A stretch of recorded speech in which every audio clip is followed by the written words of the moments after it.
How to check watch history on Instagram. Hey everyone, welcome back to the channel. In today's video, I'm going to show you how to check watch history on Instagram. So now, without further ado, let's get started. So here, first thing first, open the Instagram app on your phone and make sure that you're logged in to your account.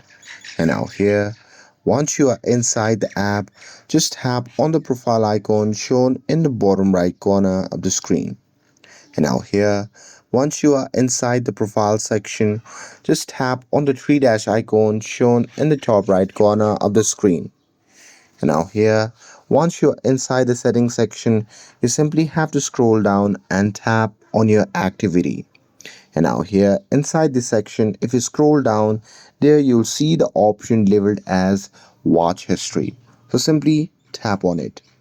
And now here inside this section, you'll see all the reels and the posts that you have seen before. And that's it. That's how you can check watch history on Instagram.